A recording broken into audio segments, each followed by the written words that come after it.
ಈಗ ಏನಾಯ್ತು ಸರ್ ಅಂದರೆ ಇವಮ್ಮ ಮತ್ತೆ ಇವ್ರೇನು ಮಾಡಿಬಿಟ್ರು ಅಂದರೆ ಈ ಜಮೀನನ್ನ ಈ ರಾಮೇಗೌಡನ ಹೆಸರಲ್ಲಿ ಐತೆ. ಏನಂತ ಮಾಡಿ ಹೇಳಪ್ಪ ನೀನು ಲಕ್ಷ್ಮೀಶು? ಈಚೆಗಿದ್ದೆಲ್ಲ ಆದಮೇಲೆ ಒಂದು ತಿಂಗಳಾದಮೇಲೆ ನಾನು ಮಾಡ್ತೀನಿ ಅಂದಮೇಲೆ ಮಾಡಿದ್ದು ಖಾತೆ ಮಾಡಿದ್ದೀವಿ ಅಂತಲೂ ಹೇಳಿದ್ರು. ಈ ಎಷ್ಟು ದಿನದಲ್ಲಿ ಆರ್ಡ್ರ್ ಮಾಡಿರೋದವಮ್ಮ? ಏನಂತ ವಜಾ ಮಾಡ್ಯಾರ? ಯಾಕೆ ಯಥಾಸ್ಥಿತಿ ಇಡ್ತೀರಿ ಅವಮ್ಮನದು? ಎಂಜಾಯ್ಮೆಂಟ್ ಇಲ್ಲ ಅಂತ ನೀವು ಹೆಂಗೆ ಹೇಳ್ತೀರಿ? ಹಂಗಾರೆ ಯಾರ್ದಾರು ಇವನು ಕಳ್ಳ ದುಡ್ಡು ತಗೊಂಡಿರೋನು. ಎಂಜಾಯ್ಮೆಂಟ್ ಇಲ್ಲ ಅಂತ ಇವನು ಹೆಂಗೆ ಬರೀತಾನೆ? ಯಾರೋ ಖಾತೆ ಹೆಸರಲ್ಲಿದ್ದರೆ ಎಂಜಾಯ್ಮೆಂಟಲ್ಲಿ ಇಲ್ಲ ಅಂತ ಹೆಂಗೆ ಬರೀತೀಯ? ನೀನು ಹೆಂಗೆ ಬರದೆ ಯಾರ್ದು ಅದನ್ನು ಏನು ಮಾಡಿದ್ರು? ಅವಮ್ಮನ ಯಥಾಸ್ಥಿತಿ ಕಾಪಿ ಇಟ್ಬಿಟ್ರು ರಾಮೇಗೌಡ ಹೆಸರಲ್ಲಿ. ದುಡ್ಡು ತಗೊಂಡ ಇವರು ತಹಸೀಲ್ದಾರ್ ಎಲ್ಲ ದುಡ್ಡು ತಗೊಂಡು ನೀನು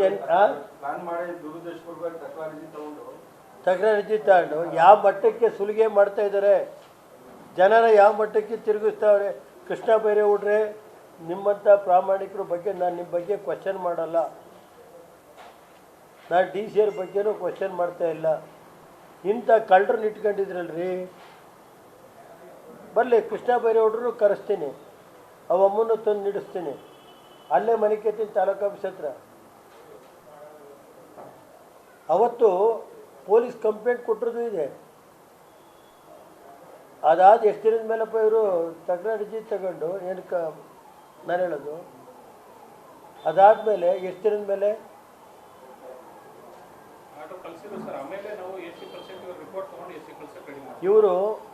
ಇವನಿಗೆ ಯಾಕೆ ಅದು ಬೇಕು? ಹಂಗಾರೆ ಯಾರೋ ಅರ್ಜಿ ಕೊಡ್ತಾರೆ, ನನ್ನ ಜಮೀನು ಇದಿಲ್ಲ ಸ್ವಾಮಿ, ಇವರು ಪೊಸಿಷನ್ ಇಲ್ಲ ಅನ್ನೋಕ್ಕೆ ನಿನಗೇನು ಗೊತ್ತೈತೆ? ನಿನಗೆ ಪೊಸಿಷನ್ ಇಲ್ಲ ಅನ್ನೋಕ್ಕೆ ನಿನಗೇನೈತೆ? ನೀವು ಕೇಳಿದ್ರೇನ್ರಿ ತಾತು? ತಡೀರಿ, ತಕರಾರು ಕೊಡ್ಬೇಕಾದ್ರೆ ಅವ್ರದ್ದೇನಾದ್ರು ದಾಖಲೆ ಇದ್ದರೆ ನೀವು ಕೇಳಬೇಕು. ಅಲ್ಲಿ ಇವ್ರು ಮಾಡಬೇಕಾಯ್ತಲ್ಲ, ದಾಖಲೆ ಬೇಕಲ್ಲ ಸರ್. ಈಗ ನಂಜುಗೌಡ್ರೆ, ಈಗ ನಂದಿರ್ತದೆ, ನಾನು ರಾಮೇಗೌಡ, ನಮ್ಮ ಇದೇನೋ ಆಗಿರ್ತದೆ ಏನ್ರಿ ಸರ್, ಅವ್ರ ಹತ್ರ ಅಲ್ಲಿ ತಗೋಬೇಕಲ್ವಾ? ಯಾರೋ ಒಬ್ಬ ಅರ್ಜಿ ಕೊಟ್ಟ, ದುಡ್ಡು ಇಸ್ಕೊಂಡ್ರು, ತಹಸೀಲ್ದಾರ್ ಇವರುವೆ, ಅವ್ರಿಗೆ ಕಣ್ಣು ಕಾಣಲ್ಲ, ಏನಿಲ್ಲ, ಎಫೆಕ್ಟ್ ಹೊಚ್ಚಿಸ್ಕೊಂಡ್ರು. ಎರಡು ಕೋರ್ಟ್ ನಡೆದಂಗೆ ಒಮ್ಮನ್ನ ಕರೆಸ್ಕೊಂಡು ಇಂಥ ಡಾಕುಗಳು ಕೃಷ್ಣ ಬೈರೇಗೌಡ್ರೆ ಇಂಥವ್ರನ್ನ ನೀವು ಕಳ್ಳರುಗಳು ಇಟ್ಕೊತೀರಲ್ರಿ ಸ್ವಾಮಿ. ಬನ್ನಿ ಸ್ವಾಮಿ, ಲೂಟಿ ನಡೀತಾ ಇದೆ ಹಾಸನ ತಾಲೂಕು ಕಚೇರಿ. ಒಳ್ಳೆ ತಹಸೀಲ್ದಾರ್ ಇವ್ರು ಏನಿದೆ ಅಂದರೆ ಎಲ್ಲ ಯಾವ ದಾಖಲೆಗಳು ಬೇಕಾದ್ರೂ 70 ದಾಖಲೆ ಬೇಕಾದ್ರೂ ಸೃಷ್ಟೀಕರಣ ಮಾಡ್ತಾರೆ ಅಂಥ ಎಕ್ಸ್ಪೋರ್ಟ್ ಇವರು ತಹಸೀಲ್ದಾರ್. ಮೊನ್ನೆ ಅಸೆಂಬ್ಲಿಲಿ ಒಂದು ಇದು ಕೊಟ್ಟರೆ ಒಂದು ಕಮಿಟಿ ಮಾಡ್ಯಾರೆ, ನಿಮಗೆ ತೋರಿಸಿದ್ವಲ್ಲ ಸರ್, ಎಲ್ಲ ಕಮಿಟಿ ಎಲ್ಲ ಪರವೇದು. ಡಿ ಸಿ ಮಾರನೇ ಬೆಳಗ್ಗೆಲ್ಲ ಕಮಿಟಿ ಮಾಡ್ತಾರೆ. ಇದು ಕೋಟ್ಯಾಂತರ ರೂಪಾಯಿ ಆಸ್ತಿ. ಯಾರನ್ನ ಹೇಮಲತಾ ಅಂತ ಭೂ ದಾಖಲೆ ತಾಂತ್ರಿಕಾಧಿಕಾರಿ, ಜಗದೀಶ್ ಗಂಗಣ್ಣನವರು ಉಪವಿಭಾಗಾಧಿಕಾರಿಗಳು, ಆಮೇಲೆ ಗೀತಾ ತಹಸೀಲ್ದಾರ್ ಹಾಸನ್, ಶಮುದ್ದೀನ್ ADL. ಒಂದೇ ಕಡೆ 15 ವರ್ಷ ಇರ್ತಾರೋ ಅಧಿಕಾರಿ, 15 ವರ್ಷ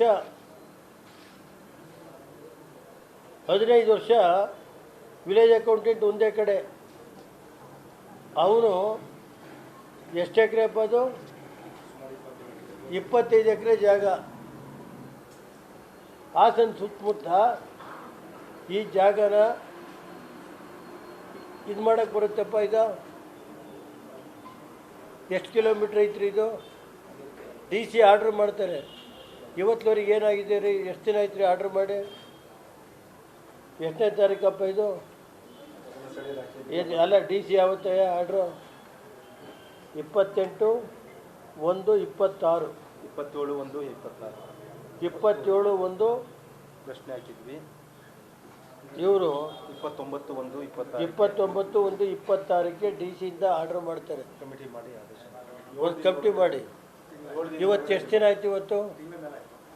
ಹಾಂ, 29 ಅಂದ್ರೆ ಎಷ್ಟು ದಿನ ಆಯಿತು? ಹಾಂ, 29/1/26 ಕಂಪ್ನಿ ಮಾಡ್ಯಾರ. ಒಂದು ತಿಂಗಳಾಯ್ತು.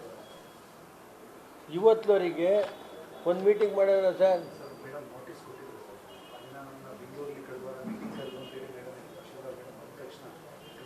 ತಹಸೀಲ್ದಾರ್ ಏನಾದ್ರು? ಯಾರಿಗೆ? ಅಲ್ಲ, ಅವ್ರು ಹುಷಾರಿಲ್ದವ್ರಿಗೆ 1 ತಿಂಗಳು ಬೇಕೇನ್ರಿ? ಒಂದು ಜಿಲ್ಲಾಧಿಕಾರಿಗಳ ಆದೇಶಕ್ಕೆ ಯಾವ ಥರ ನಡೀತೆ, ಅದಾದ ತಕ್ಷಣ ಇಮಿಡಿಯೇಟಾಗಿ ತಗೋಬೇಕಿದೆ. 7 ಡೇಸ್ ನೋಟಿಸ್ ಕೊಡಬೇಕು. ಈಗ ಇಂಥ ಯಾವ್ದು ಹೇಳಿ? ಕಿತ್ತಿನ ಕೆರೆದು ಇದು ಬೇರೆ, ಅದು ಬೇರೆ. ಕಿತ್ತಿನ ಕೆರೆದು ಈ ಅಧಿಕಾರಿಗಳು ತಹಸೀಲ್ದಾರರು ದುಡ್ಡುಗೋಸ್ಕರ ಅವ್ರ ಹತ್ರ ಹೆಬ್ಬೆಟ್ಟೆಲ್ಲ ಒತ್ತಿಸ್ಕೊಳ್ಳೋದು, ಖಾತೆ ಮಾಡ್ದಲೆ 15 ದಿವಸದೊಳಗೆ ಖಾತೆ ಮಾಡಬೇಕಾಯ್ತು. ಇದು ಸಮಗ್ರವಾಗಿ ಹಾಸನ ತಾಲೂಕು ಕಚೇರಿಯಿಂದ ನಡೀತಾ ಇರೋಂಥ ಕಳೆದ 4-5 ವರ್ಷದಿಂದ ಯಾವ್ಯಾವ ಜಾಗ ಲೂಟಿ ನಡೀತಾ ಇದೆ. ಇದಕ್ಕೆ ನಾನು ಸನ್ಮಾನ್ಯ ಮುಖ್ಯಮಂತ್ರಿಗಳನ್ನ, ಸನ್ಮಾನ್ಯ ಕಂದಾಯ ಸಚಿವರನ್ನ, ಕಾರ್ಯದರ್ಶಿಯವ್ರನ್ನ ವಿಧಾನಸಭೆ ಒಳಗೆತ್ತಿದ್ದೀವಿ. ನಾನು, ಸ್ವರೂಪ್ ಪ್ರಕಾಶ್ ಎಲ್ಲ ಸೇರಿ 2 ವರ್ಷದಿಂದ ಏನೂ ಮಾಡ್ತಾಯಿಲ್ಲ. ಈ ತಹಸೀಲ್ದಾರರು ಈ ಭೂ ಮಾಫಿಯಾ ಜೊತೆ ಕಂದಾಯ ಇಲಾಖೆ ಅಧಿಕಾರಿಗಳು ಸೇರಿದ್ದಾರೆ. ಇದನ್ನು SIT ಮಾಡಿ ಒಂದು ಸ್ಪೆಷಲ್ ಇನ್ವೆಸ್ಟಿಗೇಷನ್ನೇ ಮಾಡಬೇಕಾಯ್ತು. ಯಾರು ರಾಜ್ಯದ ಉತ್ತಮ ಈ ಹಾಸನ ಜಿಲ್ಲೆಯಲ್ಲಿ ಏರ್ಪೋರ್ಟ್ ಜಾಗ ಇರ್ಬೋದು, ದೊಡ್ಡ ಯಾವ್ಯಾವ ಎಲ್ಲ ದೊಡ್ಡ ಕೋಣಗಳು ಇರ್ಬೋದು, ದೊಡ್ಡ ಕೋಣಗಳು, ಚಿಕ್ಕ ಕೋಣಗಳು, ಯಾವುದಪ್ಪ ಯಾವ ಬಾರೆ ಹೇಳೋದೆಲ್ಲ ನಾವು ಹೇಳೋದು. ಇವೆಲ್ಲ ಅಸೆಂಬ್ಲಿಲಿ ಚರ್ಚೆ ಆಯಿತು. ಇವತ್ತುವರೆಗೆ ಏನಾದ್ರು ಕ್ರಮ ತಗೊಂಡಿದ್ದೀರೇನ್ರಿ? ಇವಮ್ಮ ಬಂದು ಒಂದು ರಿಪೋರ್ಟ್ನು ಕೊಟ್ಟವ್ರೆ, ನೋಡಿದೆ. ಕೆಲವು ಅಧಿಕಾರಿಗಳೆಲ್ಲ ಎ ಸಿ ಆರ್ಡ್ರ್ ಎಲ್ಲ ತಂದ್ರೆ ಸರ್, ಒಂದು ಕಾಪಿ ಬಂತ. ಆಮೇಲೆ ಮಲ್ಲಪ್ಪನಹಳ್ಳಿ ಏನು ಸರ್, ಅಲ್ಲಿ 11 ಎಕರೆ, ಎಷ್ಟು ಎಕರೆ ಖರಾಬು ರವಿ? ಎಷ್ಟಪ್ಪ ಅದು?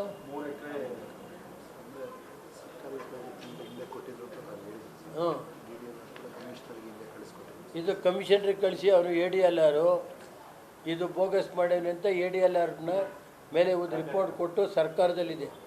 ಆ ADLR ಸಸ್ಪೆಂಡ್ ಮಾಡಬೇಕು ಅಂತ. Bogus record. ADLR ಕಟ್ಟಾಯ ಡೆಪ್ಟಿ ತಹಸೀಲ್ದಾರ್, ಕಟ್ಟಾಯ ರೆವಿನ್ಯೂ ಇನ್ಸ್ಪೆಕ್ಟ್ರು. ಮಲ್ಲಪ್ಪನಹಳ್ಳಿಲಿ 19 ಎಕರೆ 29 ಗುಂಟೆ ಜಮೀನಿತ್ತು. 13 ಎಕರೆ 6 ಎಕರೆ 29 ಗುಂಟೆ ವಿಸ್ತೀರ್ಣದ ಪೈಕಿ ಸರ್ವೆ ನಂಬರ್ 77 ಸರ್, 19 ಎಕರೆ 29 ಗುಂಟೆ ಖರಾಬ್. ಅವರು ಇನ್ನೊಬ್ಬರ ಹೆಸರಲ್ಲಿ ಯಾರ ಹೆಸರು? ಮಂಜು ಅಂತ ವಿಧಾನಸಭಾ ಸದಸ್ಯರು ಹಾಕಿವ್ರೆ. 19 ಎಕರೆ ಖರಾಬ್. ಅದರಲ್ಲಿ ಖರಾಬಲ್ಲಿ ಇವನಿಗಿರೋದು ಯಾರಿಗೆ? ಒಬ್ಬನಿಗೆ ಜಮೀನಿರೋದು 19 ಎಕರೆಯಲ್ಲಿ 3 ಎಕರೆ.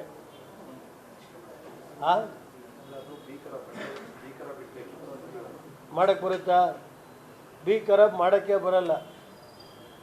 ಈ ಜಮೀನನ್ನ ಒಬ್ಬೊಬ್ರಿಗೆ 1 ಎಕರೆ 15, 1 ಎಕರೆ 15, 1 ಎಕರೆ 20, 1 ಎಕರೆ 20, 1 ಎಕರೆ 19, 1 ಎಕರೆ 19, 1 ಎಕರೆ 35 ಗುಂಟೆ ಅಂತ ಹೇಳಿ ಅಪ್ಡೇಟ್ ತಗೊಂಡು ಅದ 8 ಜನಕ್ಕೆ ಅಲ್ಲಿ ಇವರೇ ಇಲ್ಲವೇ ಇಲ್ಲ, ಅವರೊಬ್ಬರು ಪರ್ಚೇಸ್ ಮಾಡಿದರು. ಇದು ಕನಿಷ್ಠ ನನ್ನ ಅಂದಾಜು ಎಷ್ಟು ಬಂಡೆ ಇದೆ ಸರ್? ಒಂದು 200 ಕೋಟಿ ಆಸ್ತಿ ಇರ್ಬೋದಾ ಸರ್ ಬಂಡೆ? ಹೇಳ್ರಿ ಲಕ್ಷ್ಮೀಕಾಂತ್, ಅವರೇ ಹೇಳ್ತಾವ್ರೆ 200 ಕೋಟಿ ಅಂತ. ಲಕ್ಷ್ಮೀಕಾಂತ್ ಶನಿವಾರ ಸಾಯಂಕಾಲ DC ಟ್ರಾನ್ಸ್ಫರ್ ಆಯ್ತಿದೆ, ಭಾನುವಾರ ಸಾಯಂಕಾಲ ಅಲಿನೇಷನ್ ಆಯ್ತಿದೆ. ಹ್ಞೂ, 1 ಎಕರೆ 30 ಗುಂಟೆಗೆ ರಾಯಲ್ಟಿ ಆದರೆ ಪೂರ್ತಿ ಎಂಟೇರ್ 15 ಎಕರೆಲ್ಲೂ ಬಂಡೆ. ಯಾರು ಇವರು ಇಲ್ಲ, ತಹಸೀಲ್ದಾರು ಇಲ್ಲ, ಎ ಡಿ ಎಲ್ ಯಾರು ಇಲ್ಲ, ಮತ್ತು ಇವರು ಇಲ್ಲ. ಎ ಡಿ ಎಲ್ ಆರ್ ಮೇಲೆ ಆಲ್ರೆಡಿ ರಿಪೋರ್ಟು ಆಯಿತು. ಆಮೇಲೆ ಇದು ಭೂಗಣಿ ಇಲಾಖೆ ಗಿರಾಕಿಗಳು ಇವ್ರು ಇರೋದೇ ಎಲ್ಲೋ ಒಂದು ಕಡೆ, ಒಡೆಯೋದೇ ಒಂದು ಕಡೆ. ಅದಕ್ಕೆ ಸಿ ಫಾರಮ್ ಇಲ್ಲ, ಯಾವುದೂ ಇಲ್ಲ. ಸಿ ಫಾರಮ್ ಇಲ್ದಿಲ್ಲ ಕೆ ಇ ಬಿಯಿಂದ ಹೆಂಗೆ ಕರೆಂಟ್ ತರ್ತಾರೆ ಸ್ವಾಮಿ? ನಾನು ನೋಡ್ರೆ ಇದು ಒಂದು ನಾನು ಹೇಳೋದು ಇಷ್ಟೇ, ಕಂದಾಯ ಮಂತ್ರಿಗಳಿಗೆ ನಾನೊಂದು 4-5 ಉದಾಹರಣೆ ಕೊಡ್ತಾಯಿದ್ದೀನಿ. ಇವರು SIT ನೇಮಕ ಮಾಡಲಿ, ವಿತ್ ದಾಖಲೆ ಕೊಡ್ತೀನಿ. ಎಂಟೈರ್ ಏನೇನು ನಡೀತಾ ಇದೆ ಹಾಸನದಲ್ಲಿ ಕಂದಾಯ ಇಲಾಖೆ ಒಳಗೆ, ಅದಕ್ಕೆ ಪೂರ್ಣ ದಾಖಲೆ ಕೊಡ್ತೀನಿ. ನಾನು ನಮ್ಮ ಸ್ಥಳೀಯ ಶಾಸಕರು ರೈತರಿಗೆ ಮಾಡಿ, ನಾನು ಬೇಡ ಅನ್ನಲ್ಲ. ರೈತರಿಗೆ ಏನು ಬೇಕಾದ್ರೂ ಮಾಡಿಕೊಡಿ, ನಾನು ಬೇಡ ಅನ್ನಲ್ಲ. ಲ್ಯಾಂಡ್ ಮಾಫಿಯಾದರು ಲೂಟಿ ನಡೀತಾ ಇತ್ತಲ್ರಿ, ಇದು ರೈತರಿಗೆ ಏನಾದ್ರು ಮಾಡಿ. ಮಂಜಣ್ಣ, ನಾನು, ಬಾಲಣ್ಣ ಎಲ್ಲ ಕೊಟ್ಟಿದ್ದೀವಿ. 4 ಜನ ಅರ್ಜಿ ಕಂದಾಯ ಮಂತ್ರಿ ಕೊಟ್ಟಿದ್ದೀವಿ. ಆಮೇಲೆ ಕೂಡಲೇ ನಮ್ಮ ಪೊಲೀಸ್ ಇಲಾಖೆ ವರಿಷ್ಠಾಧಿಕಾರಿಗಳನ್ನ ಕಂಪ್ಲೇಂಟ್ ಕೊಟ್ಟು ಇಷ್ಟು ದಿನ ಆದ್ರೂ ಅವಮ್ಮ ಯಾರು ದ್ಯಾವಮ್ಮನವರು ಇವತ್ತುವರೆಗೆ ತಾಲೂಕು ಕಂದಾಯ ಅಧಿಕಾರಿಗಳ ಮೇಲೆ, ತಹಸೀಲ್ದಾರರ ಮೇಲೆ ಕೊಟ್ಟ ಮೇಲೆ ಅದನ್ನು ಅವರು ದಿನ ಹೋದರೆ ಬೇಡ, ಇವರು ಪ್ರೆಷರ್ ಮಾಡೋದು. ಕಂದಾಯ ಇಲಾಖೆ ಅಧಿಕಾರಿಗಳು ಮಾಡಿಕೊಡ್ತೀವಿ ಅಂತ ತಿರುಗಿಸೋ ದಿನ ಬೆಳಗ್ಗೆ ಸಾಯಂಕಾಲ. ಈ ದ್ಯಾವಮ್ಮನ ಪಾಪ ಅದು ಕಣ್ಣು ಕಾಣಲ್ಲ.